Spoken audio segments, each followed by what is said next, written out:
today I would like to focus on why it is so difficult to say goodbye to power. Is Museveni is a bad guy? No, Museveni. Actually, I was a big fan of Museveni when he came to power.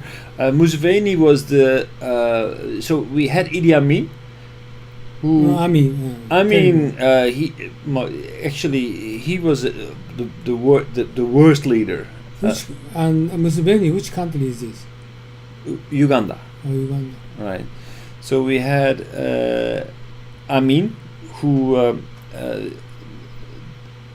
if you remember, he was. There was this. Also, he's Uganda from Amin. Amin, yeah. Amin is from Uganda. Obote was from Uganda. And if you come to Uganda, there's one thing that you notice is that there are so many vultures. Vultures are what is this? Birds who prey on corpses. So they eat dead animals or dead people. What? Vultures. They're birds, very large birds, and they eat dead animals. So they don't hunt for their food. They just look for animals that have died, and they eat them. That's how they live. They're big bird. They're big birds, vultures. But in Uganda, they have a huge population of vultures. There are so many. But so when you look at the history of Uganda, then you will realize that the population actually of these vultures grew because of the enormous number of people that were killed during the Amin and Obote years. So it was terrible. So this kind of bird is proliferated. Proliferated, yeah. So their population grew dramatically because so many people died. Amin famously opened up the airport of Entebbe near Kampala to terrorists who had hijacked an airplane with Israelis. Israelis. The commandos, actually, the American commandos, the Israeli commandos flew in and liberated the airport. But there's actually a movie about this, where terrorists, they hijacked an airplane, and Amin opens up his airport in Uganda, in Entebbe, to give shelter to these terrorists. Really? Yeah. Oh, so Israeli involved? Yeah, Israeli were involved. Yeah. To eliminate terrorists. Yeah. So actually, Israeli managed to liberate the people from the airplane. So the airplane goes back to Israel. Oh. So they raid the airport in Entebbe. It was. I actually, you don't know about this. This is actually. No, I don't know this. My Idi Amin anyway was a terrible leader. A lot of people died under his rule, and Obote, his successor, was not much better. Then Museveni came to power, and Museveni is like a typical. Like a rebel who turned general, who leads the troops and liberates the country, and a lot of this leads to a lot of improvement. He actually manages to stabilize Uganda and brings relative stability. But let's have a look at Museveni first.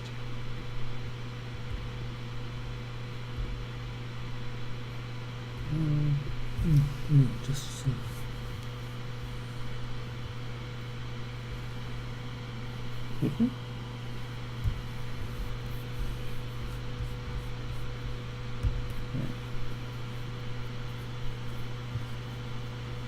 My team and I always had trouble managing our tasks until one of my colleagues found Monday.com. You can see the task owner, what the deadline is, change the status, and it's... There's been a clampdown, especially on the main two opposition leaders, Amama Mbabazi and Dr. Ki. This is an interview with Museveni. Actually, I must say that the interviewers have a lot of courage asking him questions. She's interviewing him basically about his track record as a president, and kind of criticizing him for not stepping down. Kizza Besigye, you've been holding them, and especially for Dr. Kizza Besigye, he can't go out. Or are you threatened by any chance? Not threatened by, but they wanted to cause violence. First of all, they were Besigye was trying to declare his own results, which were false, but also to incite violence by some youth going to attack petrol stations and so on, and we had to stop that. The observers, the EU, specifically said the elections lacked independence and transparency. And in a way, it's the same thing that Dr. Kizza Besigye was complaining about irregularities. You know, those Europeans are not serious. This is my problem with them, not only in the matter of election, but in so many other things. The transparency, that's what we have been fighting for. This biometric voting, the fingerprint, where your fingerprint is unique. This is what we have been fighting for. When you vote with that, you eliminate anybody who wants to do multiple voting, wants to impersonate another one. They should be saluting that, because that's the real solution. But the EU also spoke about heavy military presence. This is because, Uganda is not going to be like some of the other African countries, which they are used to. Because of a young culture of democracy, some of these participants are not civil. Are there any plans of changing the term limits for presidents? We don't believe in term limits. The people who talk of term limits, we don't agree with them. We think they are not really addressing the real issue. The real issues in Africa are not who, they are what. When you say we, who do you mean we? We in the NRM, our party. What about the people of Uganda? Oh, they voted on it. They have voted for me because they know that it's not the first time they have just voted. They were being told that issue. They ignored it. They don't believe in it. Why don't we instead address issues of substance? East African Federation. I don't hear anybody talking about that. Instead of talking about the future of Africa, they're talking about term limits, about who will sit on this chair. Why don't you talk about the future of Africa? But that is part of it. People talk about their leaders, and some people think that their leaders shouldn't be there like forever. So that's part of the discussion. If you don't want them to be there forever, you vote them out. The issue is not being there forever. The issue is availability. These people are not legislating against whether people should stay there forever or not, because that one they can do by voting him out if they don't want him. That's our reasoning. That's why we don't, because we say Africa's got a lot of problems. We need all the human resource, all the leadership resource to be available to see whether they can contribute. So we don't accept the logic of term limits. So why do you have why do you don't stop your presidency? Right. So basically, so this is part of the reasons why people do not step down, because they believe that the problems that their country is facing are more important than term limits. That they feel that they're part of the solution, they're not part of the problem. which of course in itself is a problem, because actually bringing democratic systems can be beneficial. If we look at the statistics, then we can see that in the longer run, democratic systems produce better results in terms of economic progress, GDP per head. There is a correlation between those. So yeah, the Museveni is still believed that he is a scarce resource who needs to be there to address issues about East Africa, etc. So we don't believe in term limits. We believe in real issues, and we have the elections to prove that. But at the same time, his political opponent was in prison because basically he gave false results. Okay, his followers were engaging in looting and things like that.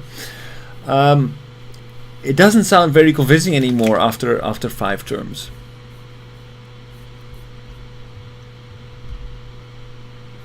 So one of the problems is that I believe that a lot of African leaders, they feel that the problems that their country is facing is much more important than the Western imposed term limits on their leadership.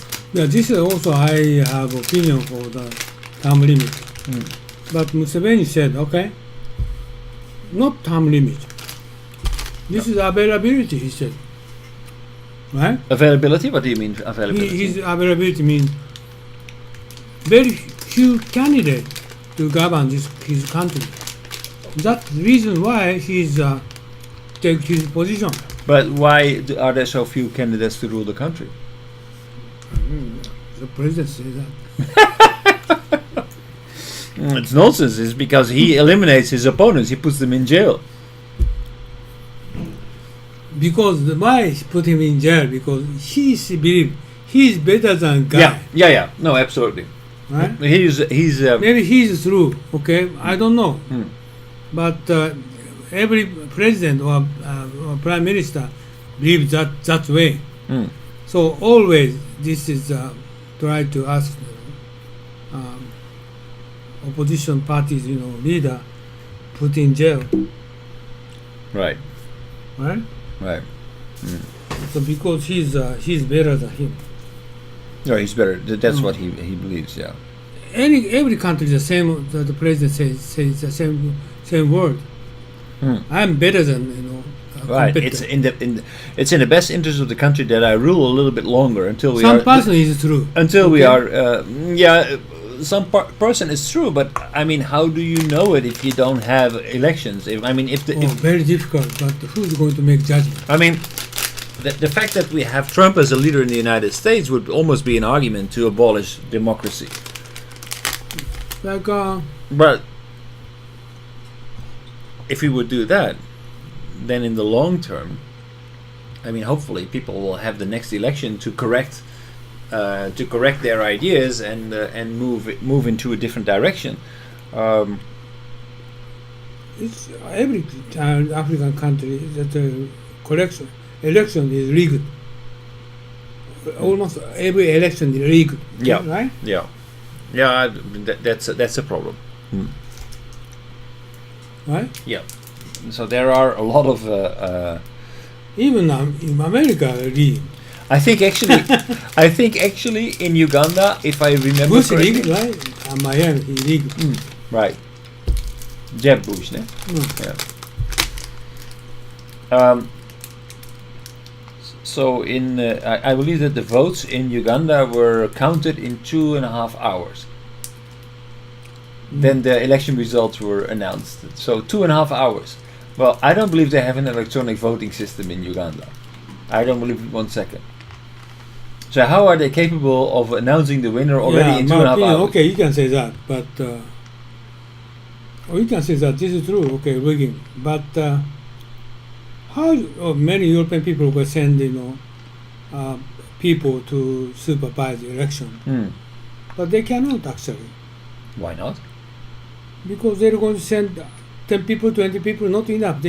if they can send us 500 people for voting, maybe they can avoid rigging. But 20. So they can only observe what they see. It's right? observer. It's impossible. Right, they can't see everything. But actually, I mean, the European observers, he was briefly referring to that. European observers actually criticized this election and said, "Well, this was an intransparent and not a fair election." But this kind of opinion is useless. They cannot change it. Right? Well, I mean, basically, Museveni should recognize that he actually overstayed dramatically. Yeah. So, no solution. Do we have any solution? Do we have any solution for Uganda? For Uganda? Well, 50% of the budget of Uganda comes from development aid. Oh, really? Yeah. That's the solution. So you mean stop aid? Yeah. No, they cannot. They can consider for some benefit from Uganda. Right? But I think that's the solution. I mean, if Museveni is kept in power because wait a minute, okay, nobody can put him under ask pressure. him to step down, but next one is good or not. It's just always terrible. Well, but okay, look at the longer run, the longer perspective. He has been in power for how many years? 35 or something? He said is okay. My country is getting better. Why not? I need to step down. Okay. Well, let's look at another interview from Al Jazeera. Al Jazeera is critically asking him, "Is it really getting better?"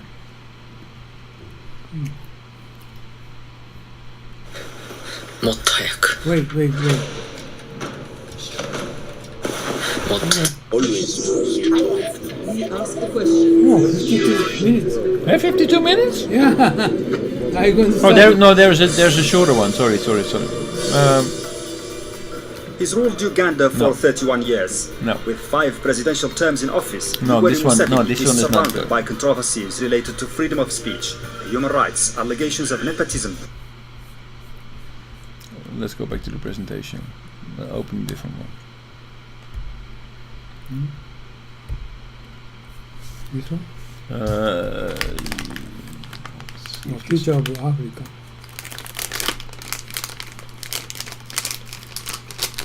Many years ago, you wrote a Oh, book no, called no, What is this Africa's is- Problem? And your conclusion seemed to be that one of the No. biggest problems was leaders What's Africa's who problem? overstay their welcome, who stay in power too long. Well, here you sit after a quarter of a century in power.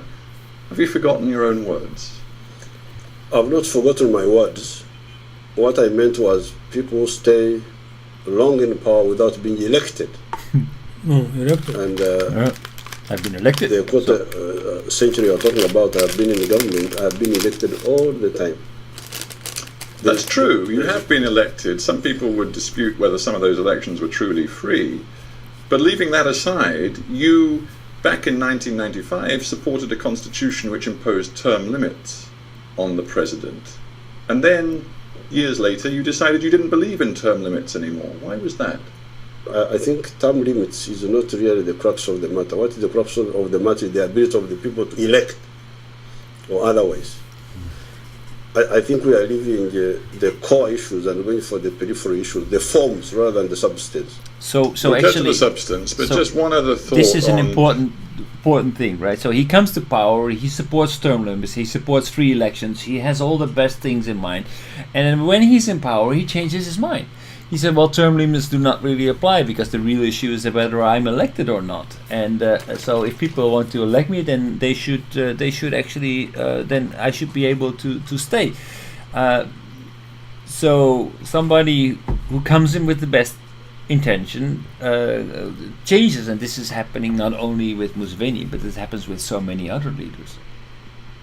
leaders in Africa who have stayed in power for an awful long time. Just off the top of my head, only you're in the top 5 now, but the list includes Mugabe in Zimbabwe, it includes Obiang in Equatorial Guinea, it includes Biya in Cameroon. I just wonder whether this is company that you are proud to keep. I keep the company of elected leaders. This is the company I keep, elected through competitive elections from the beginning. So that is the issue. But more important, you should ask the question of what does Africa need? Is it just change of leaders, or is it programs? The way forward in terms of socio-economic transformation. You really pose the issues wrongly.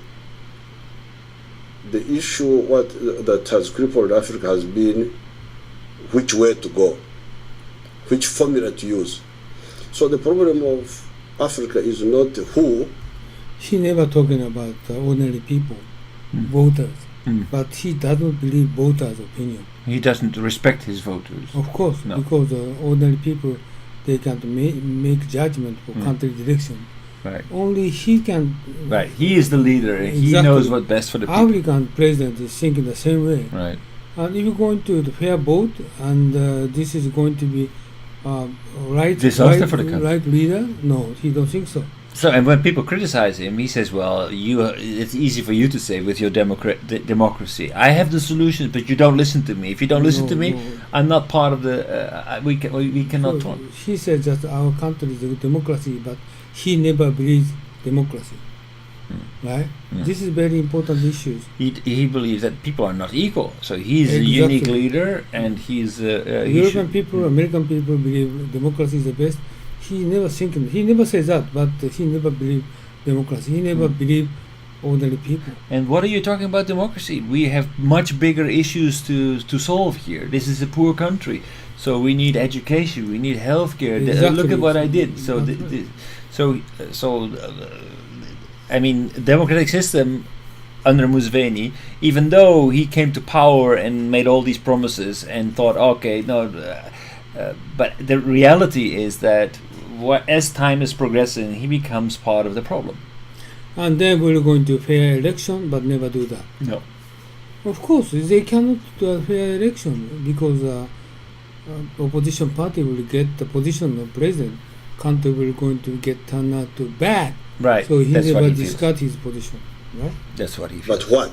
Well, let's get to the what. Let's try to define what the Museveni strategy for Uganda has really amounted to. And let's start with politics, and let's start with notions of pluralism, democracy, multi-party democracy, and the right to dissent. If we look at what has happened in the last year in your country, and thinking particularly of your security He's very clever. He never denied his Right, opinion. right. forces' reaction to popular protests last year, Oh, he is in April clever. of last year, He's very clever.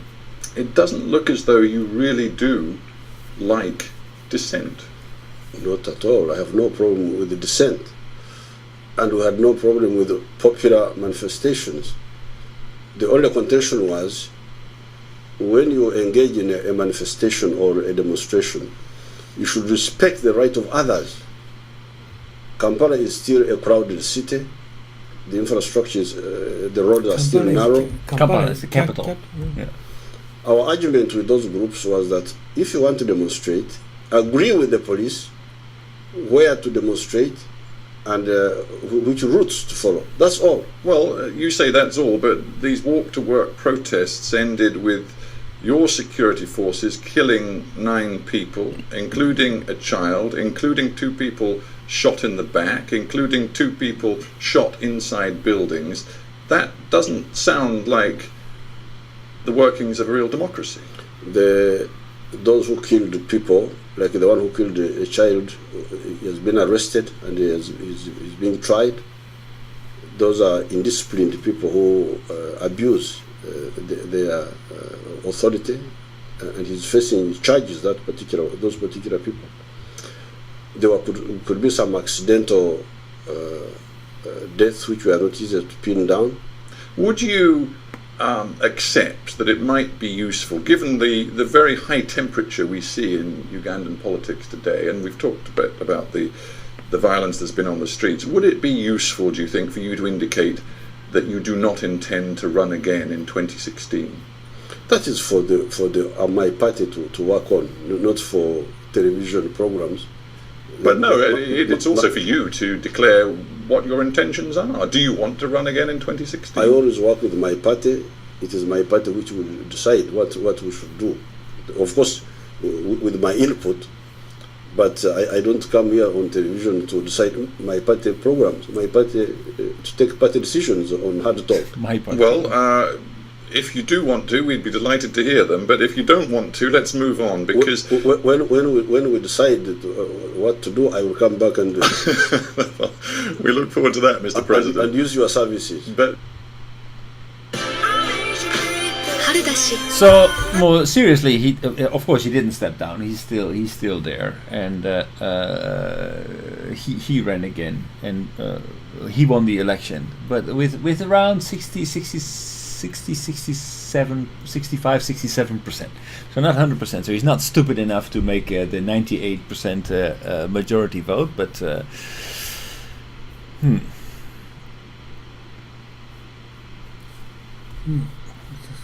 Actually, where is it? It was. No, it's okay. This one.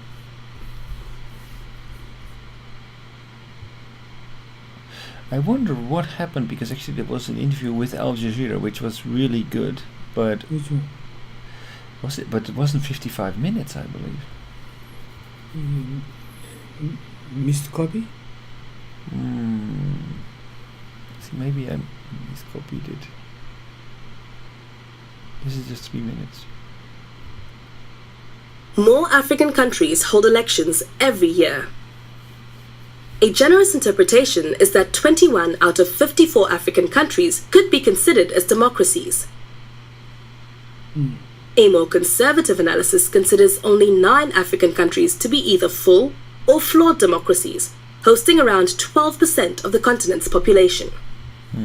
Just only 12%. Recent research by the Institute for Security Studies seeks to measure and forecast the contribution that democracy could make to Africa's future development. Currently, democracy in much of Africa is constrained from delivering on its development potential for 3 reasons. First, most African countries are poor and lack the governance capacity, such as a capable civil service required to translate change in executive leadership into service delivery. Second, What that one? I don't know. Oh, the first reason is basically the countries are poor, therefore they cannot afford to hire civil servants who will effectively deliver services to the civilians. the quality of electoral democracy is thin. Many countries host elections, but too often these are neither free nor fair. Governing parties manipulate the process and outcomes. Finally, neo-patrimonialism, the informal system where patrons use state resources to secure loyalty, undermines electoral democracy in Africa. This frustrates the essence of open and competitive elections. Poor countries often experience rapid economic growth. This is because they have young populations and cheap labor. With a strong governing party and visionary leadership, these countries could experience even faster growth. In Ethiopia and Rwanda, very specific conditions such as a history of mass violence and the dominance of a strong, development-focused party after a People's War for Liberation have allowed rapid improvements in service delivery. These kinds of states are the exception. However, most countries emerge from... There now is 2 countries, good growth, right? Yeah. After battle. Yeah. different conditions. The ISS forecast to 2070 quantifies the contribution that different levels of democracy would have on Africa's economic and human development. Using the International Futures Forecasting System. What he said, 2070? What he said? So they are forecasting what the impact of a democratic system would be on the outcome for the long-term future of African nations. Hosted by the University of Denver, we modeled the impact of two scenarios: a democratic regression and a positive wave of democracy. The results show that, generally, democracy in Africa is likely to steadily advance, but with ups and downs. In low-income countries, democracy contributes little to human development outcomes. But as countries climb the income ladder and become more socially and economically complex, democracy steadily contributes to good governance, development, and growth. This only happens if 5 key components of electoral democracy are realized. These are substantive, free, fair, and competitive elections, an elected top executive, universal voting rights, freedom of assembly, and freedom of expression. All wrong. Download the full paper at www.issafrica.org. But what they say actually is that democracy becomes only effective when a country reaches a certain level of prosperity. So countries who are very poor, who are forced to embrace a democratic system, will see very little impact of that system for their future.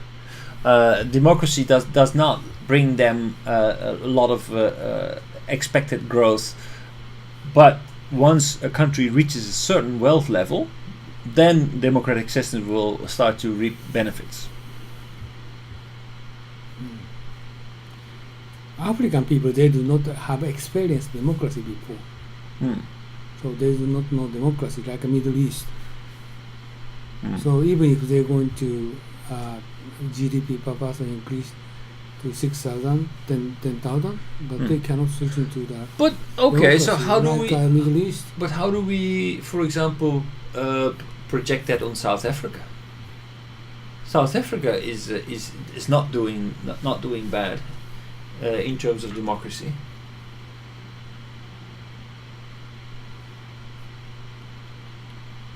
South Africa is a special history they have. Yes. They governed by white people before, so they fundamentally they implemented democracy beforehand. So that black people take regime, so they succeed in white people regime. Okay, there was a democratic infrastructure that was not accessible to them, but they could use the infrastructure. They had that was already democratic there. infrastructure they had before. That's the reason they succeeded white people regime. That's South Africa. Any other country not like that. Right? Botswana? Botswana is this is young Kama is a special father, and he has 40, 50, 60 years is a special country. That country is. This is dictatorship, not democracy. But they govern very govern the ordinary people to very fair.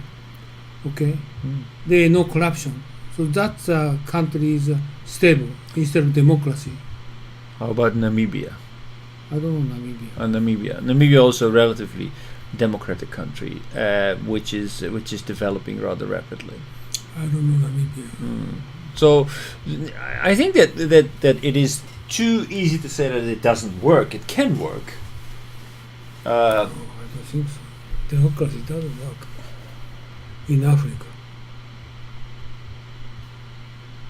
It takes time. It takes time. Yeah, sure. Democracy. It takes and time. Also, and unfortunately, people does not know what is democracy. Well, they need money. They need money. Yeah. Do you know the Congo and the Mali and those? But those countries are really very very poor.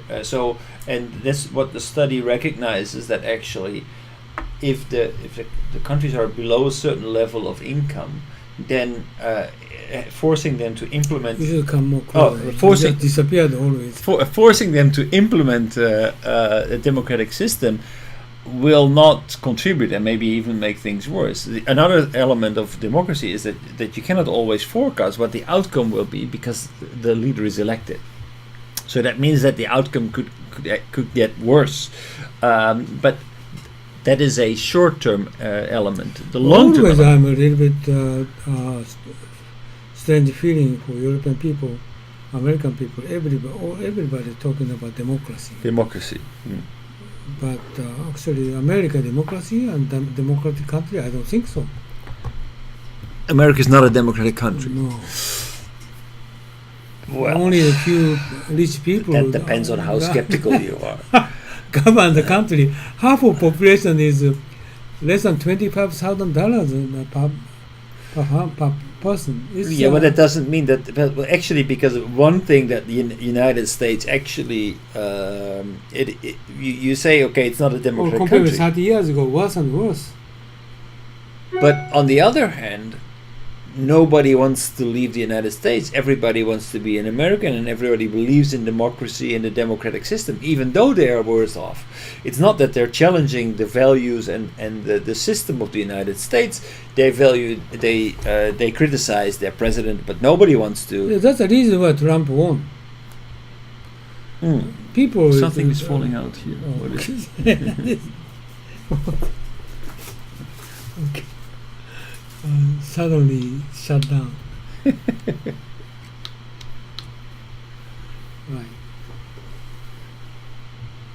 Right. Okay.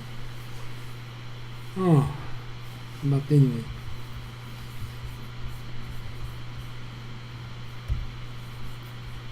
So it's just future of democracy in Africa. But this person explained. I understand what the intention is, but it's kind of feeling. I can't grasp the feeling of they going in Africa. They can attain the democracy.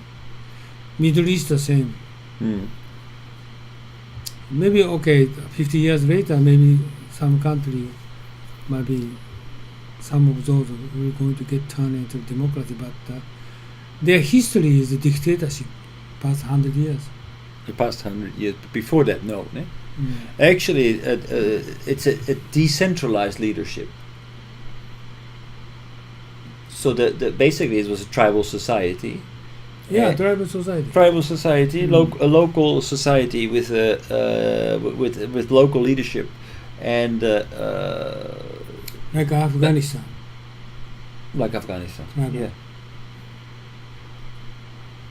Yeah. So, I mean, Saudi Arabia. It was not a dictatorship. Saudi Arabia? No, Saudi Arabia is a dictatorship. Saudi Arabia, no. Saudi Arabia also had these like nomadic people. Nomad. Yeah.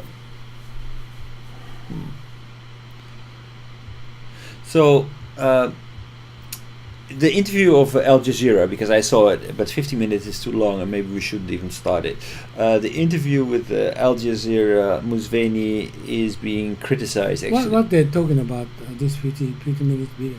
So they are talking about his true achievements relative to other countries. So Museveni is being criticized by the interviewer, who is from somewhere from the Middle East, who's interviewing on a very, they are not afraid. But Museveni is managing his country very well, right? Not really. No? He should have stepped down a long time ago. I think he was very good in the beginning, but his country is way behind of its potential. Do they have minerals or some resources? No. That's part of the actually, that if you look at countries who don't have minerals versus countries who have minerals, a lot of countries do actually better when they don't have minerals, because when you have minerals, then very often some Western nations will come to you, or Chinese or China will come to you, and will try to get access to it by trying to give priority to a very small group, so that they can manipulate those people into giving access to their natural resources. So that's why a lot of African nations have a dictatorship, because it was basically the easiest way to control access to natural resources.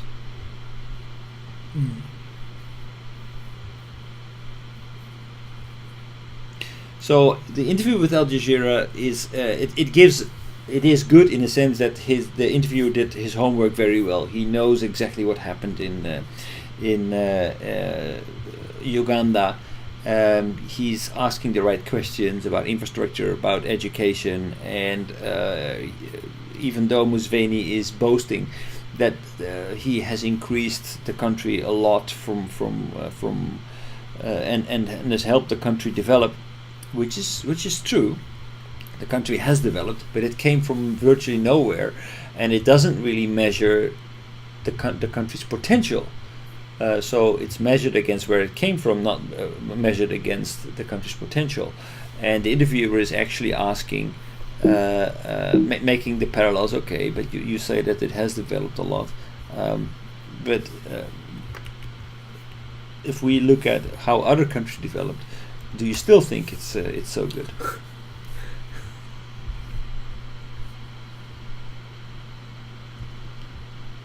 What are you doing?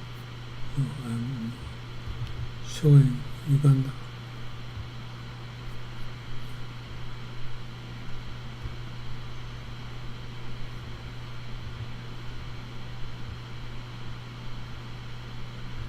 So,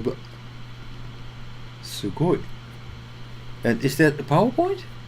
Yeah. 260 megabytes? Yeah. 300 slides.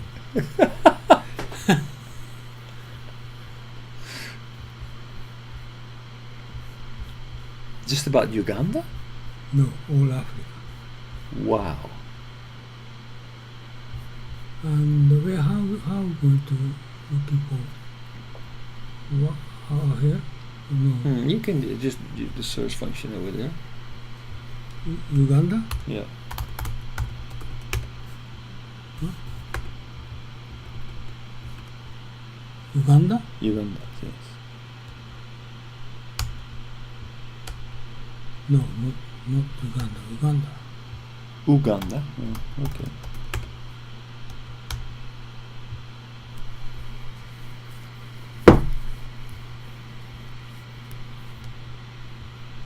Paul Kagame.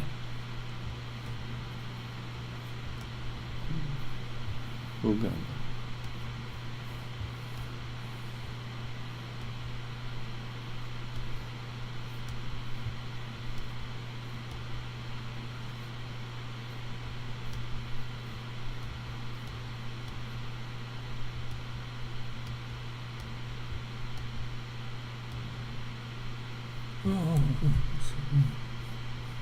Started. Not Tanzania.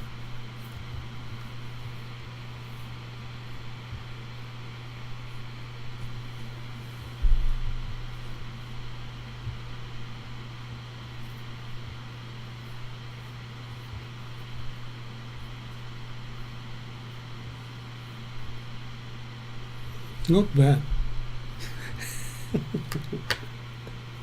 Kiza Besigye is 4 times he arrested and he can't get position. But if you look at and election is rigged. Yeah.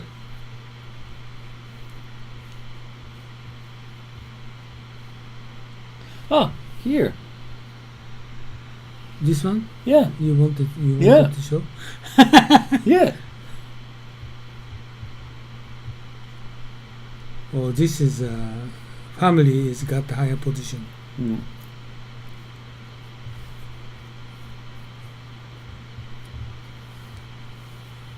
Oh, 78% lower than 30 years old. Mm. He thinks he is thinking, but he's a dictatorship, but he consider for his country's future. Oh, this is Amin. Yeah. Look, he got a lot of medals. Yeah, he's killed his son and he killed second wife. Yeah, Amin was really crazy. He lives in Saudi Arabia, by the way. Saudi Arabia. Mm. Oh, really? Yeah.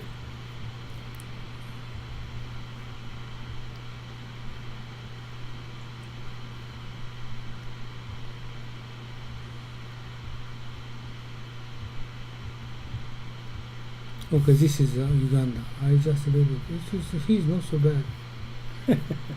No, I mean he's not so bad, but he is what he is. He's a dictator. Yeah, dictator. Yeah. He's just Yeah. he's looking for the position for son Yeah. and wife. Yeah, but he's not a classical dictator in the sense that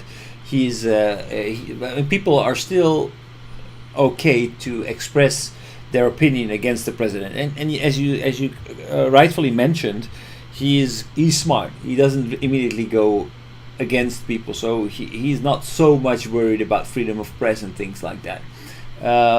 But he's still a dictator because his elections are rigged. Election, especially election Yeah. rigged, and but he doesn't kill the people. No, but he puts them in jail. But mainly his problem is election. Election is rigged every time. Yeah. But he doesn't do wrongdoing for the govern this country. He just try to consider for their wife and son for their position, and also no freedom for journalists. Right. So the one female journalist that has been put in jail. But yeah, he mentioned in the Al Jazeera But interview. he said currently poverty line is less than 20% of population. 25%. 20% rather than 56 in 1990. Yeah. So he's comparing that with, but then the interviewer says, yeah, but if we compare this country with similar countries, then we see that actually there was a much better increase. So where how you compare to them? But he doesn't wrongdoing for it. Currently, he just said, what is the first?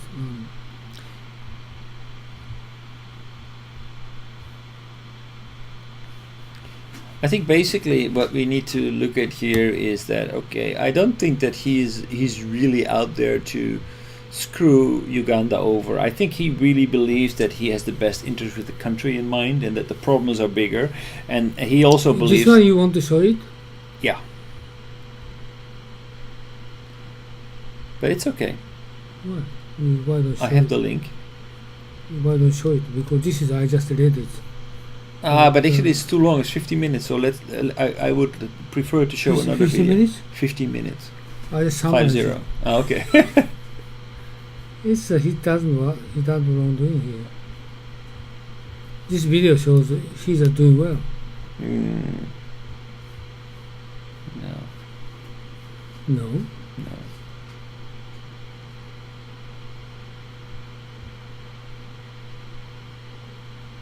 Oh, okay. Just this video, the speaker is talking about all the way around speaking of democracy. Okay, but my opinion that is wrong.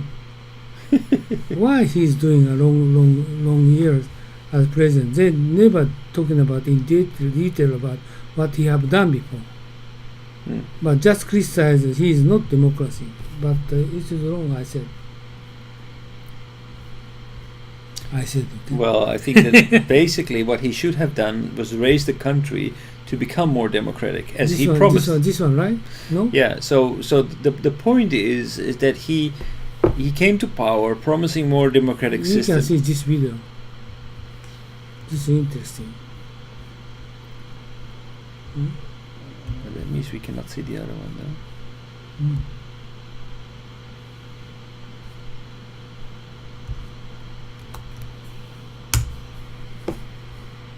This one. Yeah. Oh, that's. Hey, 20. can you click on that one?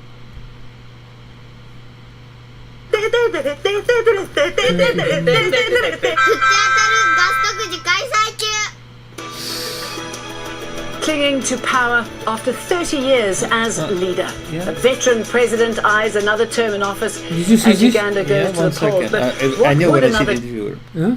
1 second. I will know if I see the interviewer.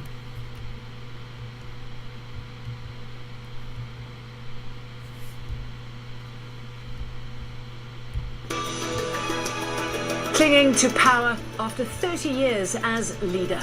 A veteran president eyes another term in office as Uganda goes to the polls. But what would another term for Yoweri Museveni mean for the country's stability, and what signal will this election send to other African countries building their democracies? This is Inside Story.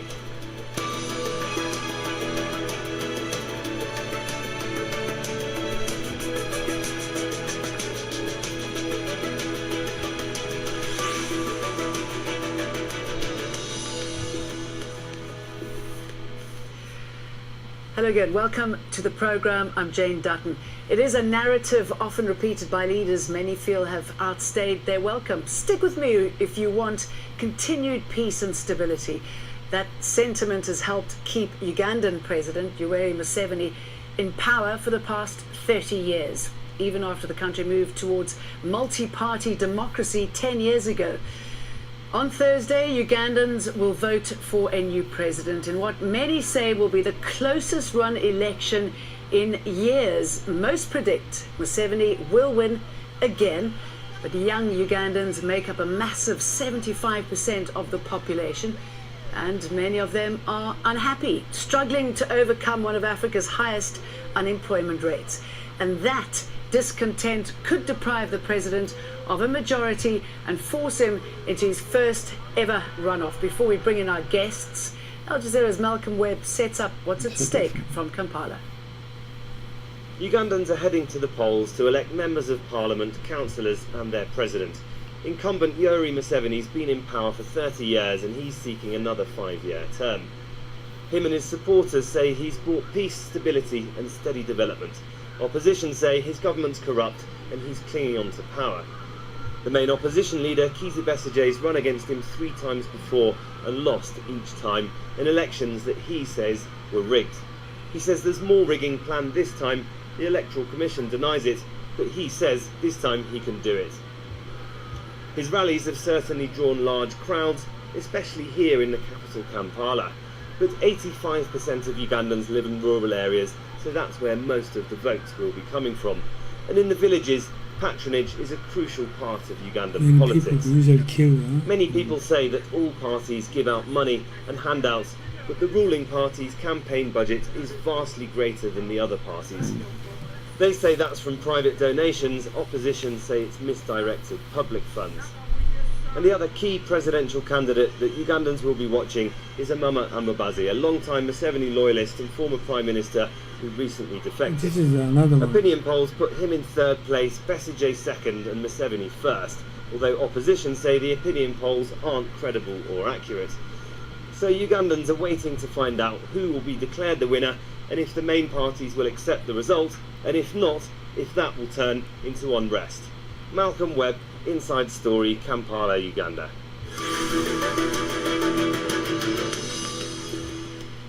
And let's go straight to our guests. Joining us in Kampala via Skype, This Rosebel Kagumire, a Ugandan blogger. In Nairobi, Mutoni Wanyeki, the Regional Director for East Africa, the Horn of Africa, and the Great Lakes at Amnesty International. And in Washington, Ni Akuwete, he's a political analyst. Good to have you all with us. Rosebel Kagumire, let's pick up with the question about these elections. Any chance of them being free and fair from what we've seen so far? I think that is the major question Ugandans have tonight, because we have not, on several occasions in the past elections, our electoral commission has been indicted in these in cases in the court that they did not hold free and fair elections. There have been irregularities, and we head into this vote with Ugandans in high doubt that the electoral commission will be any different. It has been highly partisan, more visible than ever before in this campaign. How has it affected you as a blogger, considering the restrictions placed on the media, the hounding of journalists, the arrest? Has it affected you in any way? I think that most of the media is actually free, but we have to see where the masses are. Most of Museveni supporters are in rural areas in Uganda, and the mass media in rural areas remains radio. So we see some radio stations, you can't have a very important talk. We are free in Kampala, but many people in regional radio stations, first of all, they are owned by businessmen who have a connection to the regime, and people are not free, mostly out of the cities, to hear a different view. They make it very difficult. Even when you look at the airtime given to opposition leaders out of the cities, it is very limited, really. So we have to understand what kind of restrictions. Within the city, we find that it's very free, but when you move outside, the terrain is very different. But Tony Wanyeki, with the media sewn up like that, are you concerned about transparency and the sort of impact that it's likely to have on the elections? Well, I think Amnesty has tried to follow basic freedom of association during the elections, linked in particular to policing of rallies. And obviously we've raised concerns about the police, but also this group called the crime preventers being used really in a fairly partisan way in favor of the NRM. So I think going into polling day, we're very clear that already the ground is uneven. Tell us more about those crime preventers that you're talking about who are being armed, I believe. I mean, what sort of role are we expecting of them? Well, we flagged in a joint release with Human Rights Watch and with 4 Ugandan organizations earlier this year concerns about what the police call a community policing service. But what we flagged was their use in 2 ways, both for extortion from ordinary citizens, but also being involved in assaults, arrests, citizens' arrests, linked to intimidation of opposition supporters or would-be opposition supporters. And in that sense, the concern that we flagged was that the service should be suspended until proper regulation for community policing is in place. Ni Akuwete, how are these elections being viewed from the US? Are there concerns about what we've seen in the run-up to this and how it's going to play out? Absolutely. I think it's good to point out that President Museveni, from his very years in office, has been a staunch U.S. ally. Many of us in the Africa advocacy community around the U.S. have been very unhappy with U.S. support of long-serving dictators like that. So we have always been unhappy. When he was here last year for the 2014 for the U.S. Africa Leaders Summit, some of us protested. I say that to say even the U.S. State Department now, last week, the Assistant Secretary testified in front of the Senate, and I was just reading her testimony again, and she expressed concern about the closing democratic space and the intimidation of voters. So here in the U.S., I am saying that long-term critics of President Museveni, as well as even his allies in the U.S. government, are very concerned. We hope the elections will go well, but frankly, we have concerns. And tell me why you think the U.S. is so fond of these dictators. What is it that the U.S. gets from someone like? Okay, by the way. Oh, that's a very interesting. The next question is very interesting. Like Museveni. I think it's a great question. Number one, the U.S. has a very long habit of doing this. We must remember that they supported apartheid way before African countries started being independent.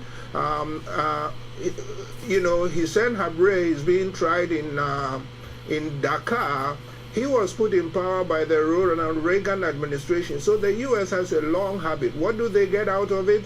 They think they get stability. They think that these leaders impose stability. But the president we have now, President Obama, actually went to Ghana and said that Africa doesn't need strong men, it needs strong institutions. Mr. Museveni is a strong man, so the U.S. looks to the short term that it can back dictators, but I am saying some of the leaders, Mr. President Obama included, have pointed out that the best thing for the US and for Africa is democratic development, that African countries must be democratic. The job that we have here, the activists we have here, is to make the US government align its policies with these good pronouncements. And democracy is very hard, isn't it, when the leaders refuse to leave their post? I mean, President... Well, this kind of discussion will continue. This is in the middle, right? Right. And issue is this issue is talking about will Uganda's Museveni serve another term? Answer is yes. Yes, but and also this video is only talking about the election, right? But never talking about what Museveni did. This is the issue. Okay, so what Museveni did, then we need to go to the other video. Actually, that is the PowerPoint. Yeah, this one. He talks about it. So we don't have time to see it entirely, but the Al Jazeera. This one? Yeah. See, this one is also nice, but we will see this next week. This one? Yeah. The other one is really good, actually.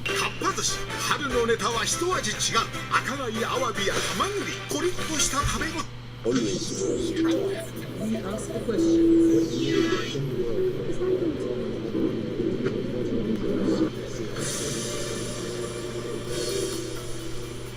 He's ruled Uganda for 31 years. With 5 presidential terms in office, Yoweri Museveni is surrounded by controversies related to freedom of speech, human rights, allegations of nepotism, and even the killing of Ugandan citizens. But President Museveni claims Uganda is the most democratic country in the world and that he is leading his people out of poverty and to an even better future. At 72, though, he's 3 years away from the constitutional age limit to serve as president. But there is already speculation he will try to change that limit so he can get around it. We'll discuss all of this in an exclusive interview as he visited the state of Qatar. Yoweri Museveni, President of Uganda, talks to Al Jazeera.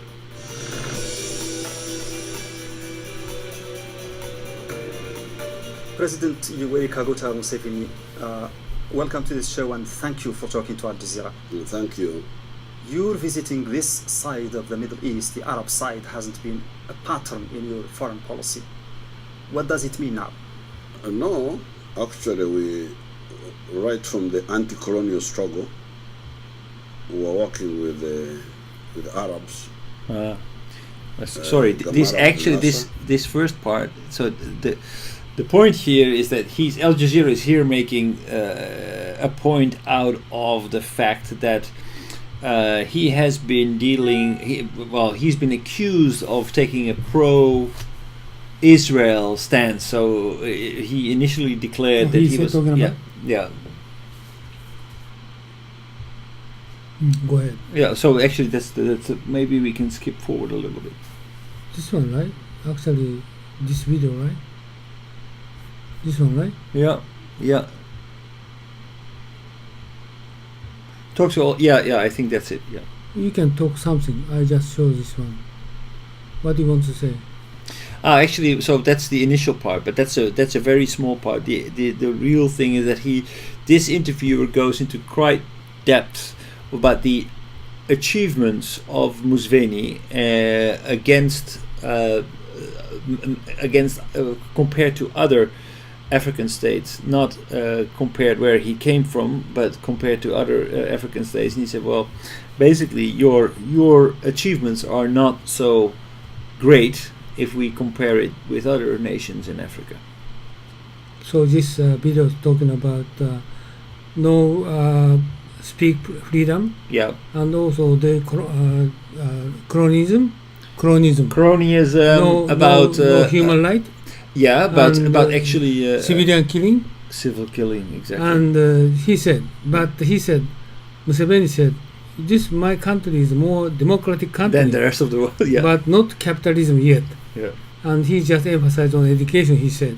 Yeah. And we need to consider for 1986, 40 million people, but now is 40 million. Yeah. And road infrastructure is from 800 kilometers to 6 6 million kilometers. 6,000 kilometers now. Now population 20% poverty. Under poverty now is improved.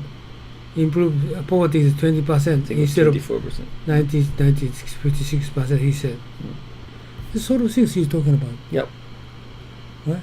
Yeah, but the interviewer is criticizing him. So, yeah, okay, but against what? Compared to what? So that's only where you came from. But if you see how other countries have been doing in Africa, have you really developed it? How are you taking control of your country? Are people free or not? How come your security forces he said no security, no free. And so your security forces are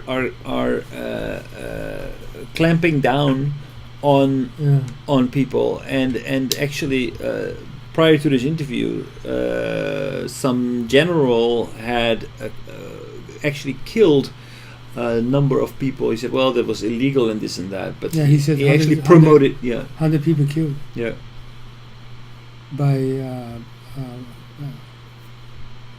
security police. Yeah, by the by the military, I think. Military. By the military, and after that, the leader of that group was promoted to general. Oh, really? Yeah. So that sounds like a dictatorship, no? A real dictatorship. The actual dictatorship, but the issue is Museveni emphasized on even if this country is a dictatorship, but country governed very well.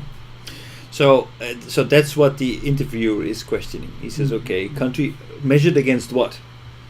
Only against where you came from, because the country was that it was mismanaged.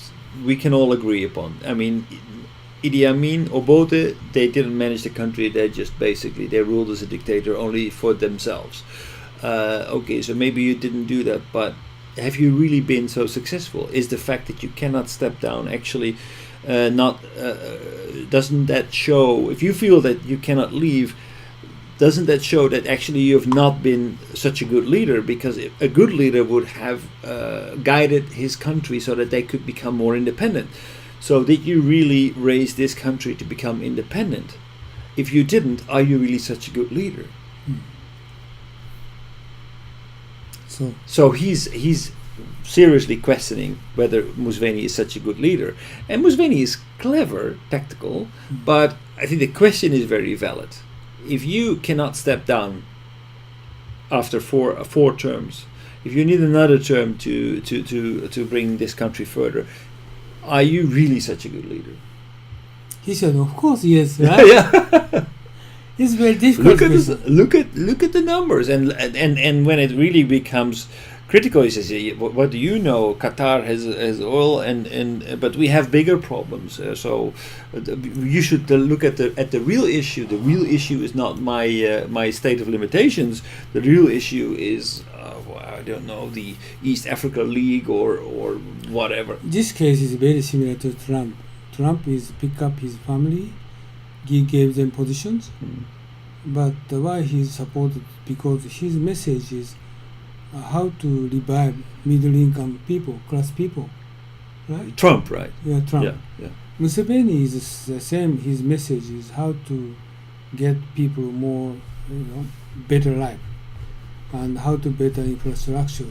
He tried to make an effort. And instead, he gave his families better position, and he tried to compress the journalists.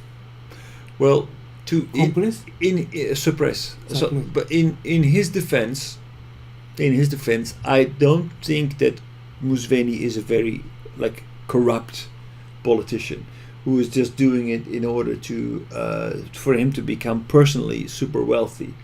I do believe that he. Of course, the dictators, everybody. Yeah. But I mean, I don't think that drives him. It's not like he's not like a kleptocratic leader who is just by the way, just corrupted is the best. How much level of he's corrupted? Like Mugabe, he got all money from that country. Mugabe is terrible. Like the guy I was talking about, the guy in the little country. Museveni is not that. Not so much. Right? No. I think. Seriously, he's as a dictator, he's not so bad. You could say he's a benevolent leader, but the only problem with him is that he thinks he's better than he really is. That the country cannot do without him. That he is a unique leader, and the country needs him in order to face the problems that they have at the moment.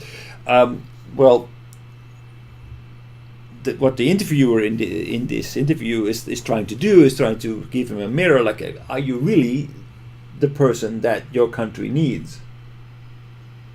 And this is a question. Right. Always in Africa is a question, and everybody told him, you should step down because of your regime is too long. Yeah. But we need to consider his evaluation is what kind of improvement, what kind of achievement what he did. Yeah. But on this every video, never talking about that. No, actually, in this video they talk about it. But So this they means that he criticize did very well. Right?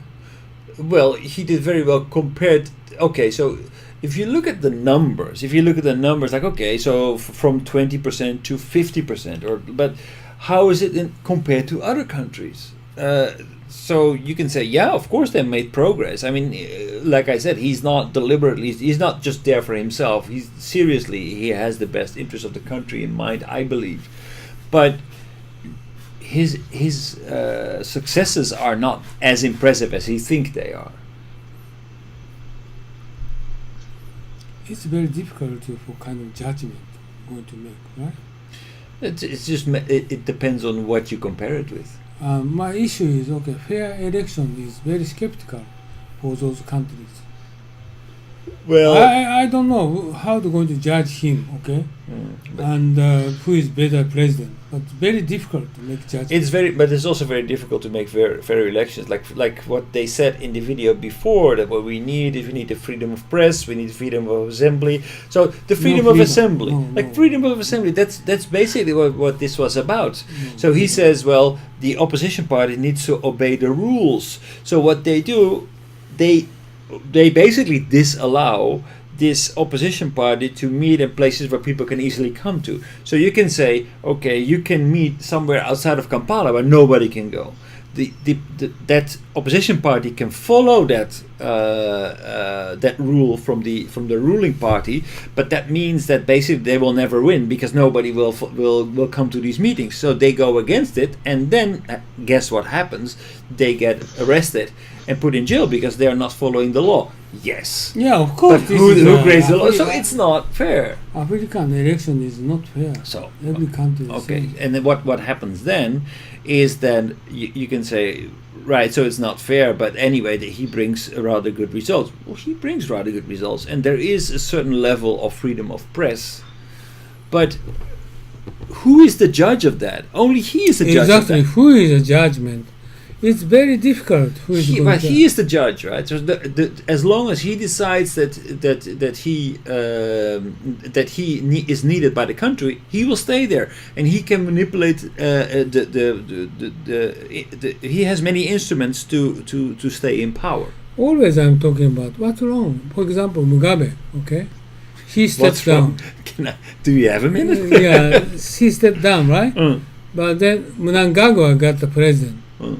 But he's not better than Mugabe. Well, but it was time that Mugabe left, of course. He's a complete idiot. Of course, but the following person is very similar. Right, okay. And it takes time. Democracy takes time. And it doesn't mean that democracy brings magical results. But at least it's not the leader himself who decides how effective he was. And that's the problem with this leader. He's not as bad as you say, as bad as we think dictators are. He is a rather benevolent leader. At the same time, we cannot have a system where the leader himself decides how good he is, because it could very easily be. Okay, this program is, I think, democracy definition. Everybody thinks it's Greece. Election is the best way to elect the candidate, but since Greece, they said this is wrong. Right? Election is not the right thing. Right. But no, okay. So that was not every citizen is equal. So we should let not everybody is how to say, not everybody's qualified.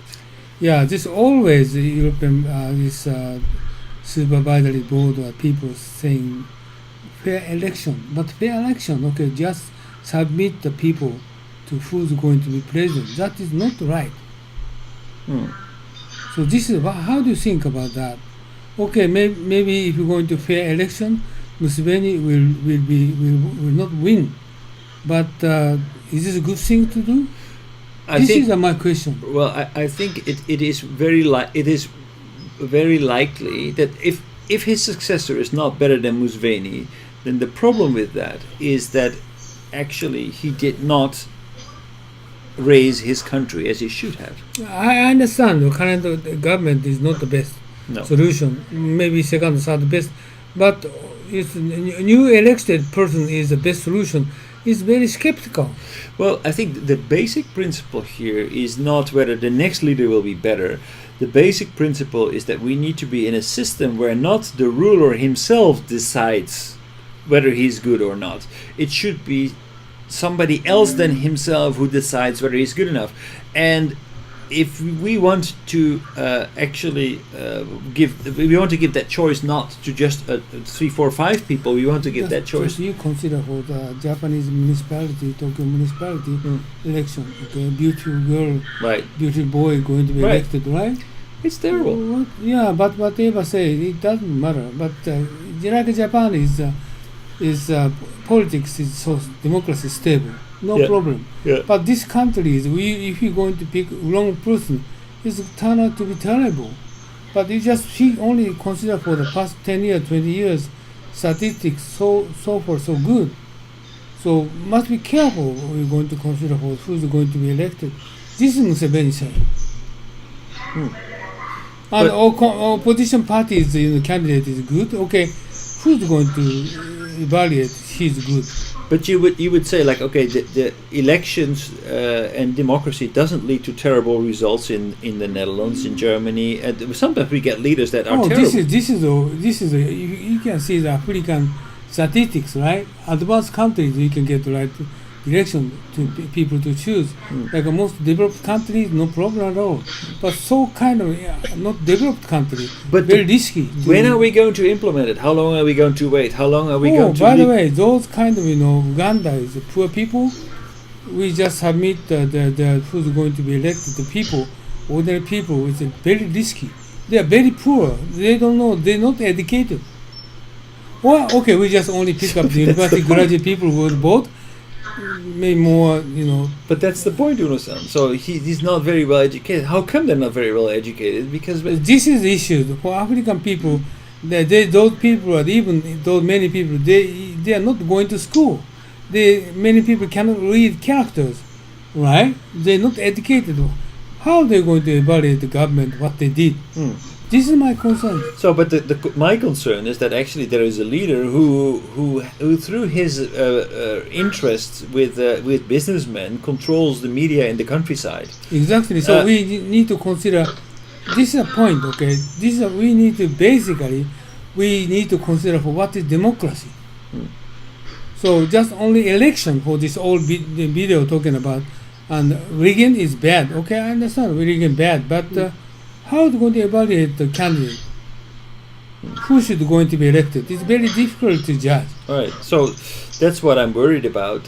Like Museveni in itself is not so bad. I mean, maybe but he's not as good. So one example is Uganda is one example. So if we're going to force them to be more democracy, what we should do for this country, right? Like, well, I think Uganda should by now be gradually ready to become a democratic country. Okay, so if so, what we're going to do first?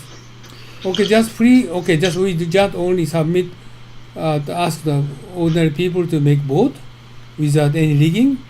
This is the right answer. I'm very skeptical. Well, it also has to do not only that, because you also need to make sure that the media has access to all the voters and in equal rights, that there is freedom of assembly and no freedom of assembly. No. So these things, you can say, okay, we have. Okay, this is good. Your suggestion. Okay, Museveni need to open every information will be open for internet, everything. Right. and they can have more discussion about politics. Right. He is everything. This restricting for every kind of information. Right. Well, actually, what that was actually quite impressive. So the first blogger who lived in Kampala said actually the freedom of information, the freedom of expression, is complete within Kampala. Yeah, in jail. She's not. Is she in jail? Yeah, in jail. I think Stella Nyanze. I think that's a different Stella. person. No, Oh, she's now in jail. Yeah. Oh, that's the same. Oh, so, yeah, I know this that. kind of wrong. I understand. Okay.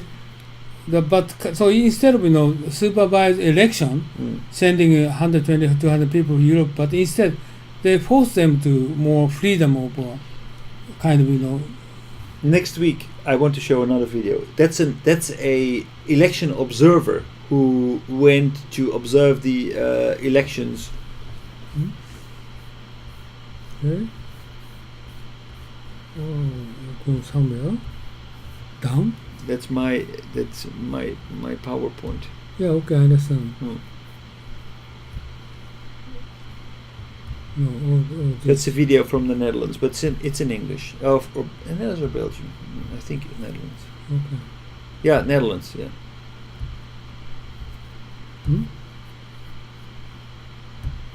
And he is a EU observer of elections in, I think it was Uganda.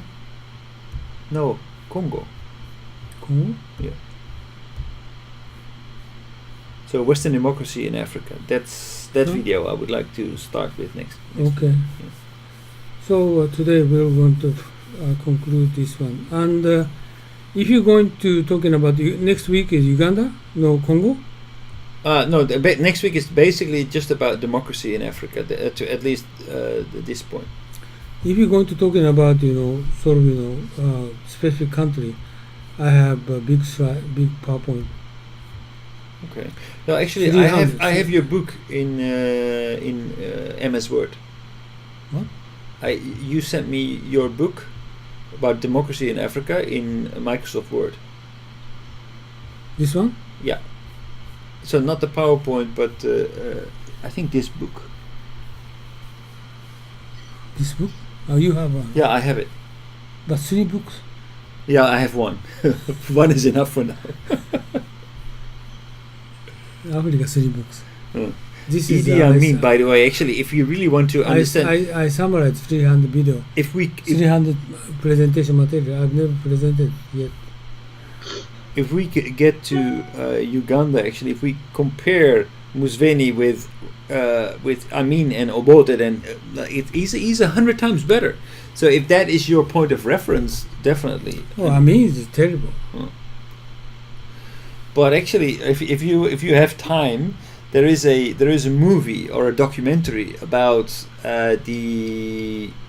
If you Google Entebbe, the Entebbe and Amin and Palestinians, then what do you mean Palestinian? So it were Palestinian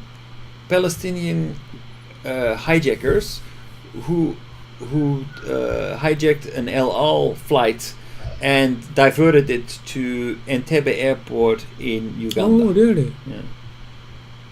Okay. So today we are going to. So we could save everything.